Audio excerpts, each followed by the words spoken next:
नमस्कार दोस्तों, मैं राहुल पांडे आज मोटिवेशन चैनल पर एक नई कहानी आपके लिए लेके आया हूं। दोस्तों, आज शिक्षक दिवस है, टीचर्स डे है। इसकी बहुत सारी शुभकामनाएं आप सभी को और हमारे प्यारे बच्चों को, मित्रों को, दोस्तों को, जो भी पेरेंट्स इस वीडियो को देख रहे हैं उन सबको टीचर्स डे की हार्दिक शुभकामनाएं। राइट दोस्तों, आज जो कहानी मैं लेके आया हूँ बहुत अच्छी कहानी है, प्रेरक कहानी है। गुरु और शिष्य के बीच में जो भी एक बॉन्डिंग होनी चाहिए उसके बारे में ये कहानी आ रही है, तो ध्यान से सुनिएगा, एंजॉय करिएगा। राइट दोस्तों, ये कहानी एक राजा की है। बहुत बड़ा राजा था, अमीर राजा था, उसके पास बहुत सारी दौलत, बहुत सारे लोग थे। अब उसमें क्या हुआ कि एक बार राजा को कुछ शास्त्र सीखने की आवश्यकता महसूस हुई, उसको कुछ जानने की ज़रूरत महसूस हुई शास्त्रों के बारे में। तो राजा ने क्या किया, एक गुरु को अपने यहाँ नियुक्त किया शास्त्रों को सिखाने के लिए। अब गुरु बहुत ही सीनियर, जानकार गुरु आप कह सकते हैं, बहुत ही एक्सपीरियंस्ड, काफ़ी सारे बच्चों को उन्होंने ट्रेनिंग दी थी, पढ़ाया था, बहुत नाम था गुरु का। तो गुरु जी राजा के पास आते हैं और उनको पढ़ाना शुरू करते हैं। करते करते करते ऐसे 2 महीने बीत जाते हैं। रोज़ राजा आता था, गुरु से शिक्षा लेता था और चला जाता था।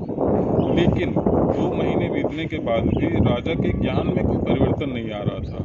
राजा को महसूस ही नहीं हो रहा था कि वो कुछ विद्यार्जन कर पा रहा है, कुछ सीख पा रहा है। तो बड़ा निराश था, बहुत परेशान था। उसे समझ में नहीं आ रहा था कि आखिर कारण क्या है, मुझे विद्या समझ में क्यों नहीं आ रही है। तो उसने अपने मंत्रियों से सलाह ली।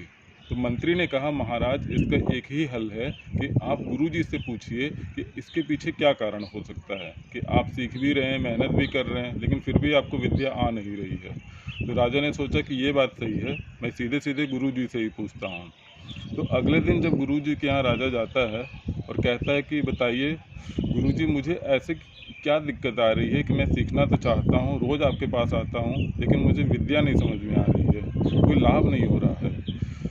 तो गुरुजी मुस्कुराते हैं, कहते हैं, राजन, मुझे ये पहले से ही पता था और मैं इस चीज़ को नोटिस भी कर रहा था। उसके पीछे एक ही कारण है कि अभी तक आपने गुरु को वो सम्मान दिया ही नहीं है जो उसे मिलना चाहिए। तो महाराज कहते हैं कि मैं समझ नहीं पाया।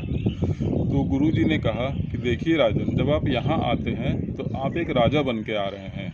अभी तक आपके अंदर शिष्य वाली कोई भी गुण, क्वालिटी मुझे नज़र नहीं आई है। यही कारण है कि आपको विद्या अभी तक मिल नहीं पाई है। तो राजा कहता है कि महाराज या गुरुजी, मैं आगे से कोशिश करता हूँ ये मुझसे गलती ना हो और कल से मैं एक शिष्य के रूप में आपके यहाँ आश्रम में आऊँगा। बिल्कुल, अब मैं एक राजा के रूप में नहीं आऊँगा, एक शिष्य के रूप में आऊँगा। तो गुरुजी कहते हैं, हाँ बेटा, अभी तक आपने यही गलती की थी कि जब आप मेरे से सीखने आते थे तो आप अपना आसन मेरे से ऊपर रखते थे। जैसे मैं यहाँ बैठा हूँ तो आप अपना आसन जो है थोड़ा ऊपर लेके चलते थे। जैसे मैं आपको कुछ बताना चाहता हूँ तो आप ज़्यादा ऊंचाई पे, आपके दिमाग में ये चीज़ आ चुकी है कि आप एक राजा हैं, आप राजा बन के सीखने आ रहे हैं, इसीलिए आपको विद्या का लाभ नहीं हुआ है। तो दोस्तों, इस कहानी से हमें ये प्रेरणा मिलती है कि कभी भी अगर किसी शिष्य को गुरु से कुछ सीखना है तो उसको गुरु को पहले वो सम्मान देना पड़ेगा, वो इज्जत देनी पड़ेगी, तब जाकर के विद्या उसके पास आएगी। तो आई होप ये कहानी आपको अच्छी लगी होगी, पसंद आई होगी। इसको आप शेयर करिए, दोस्तों को भी बताइए। राइट, और अगले वीडियो तक के लिए नमस्कार।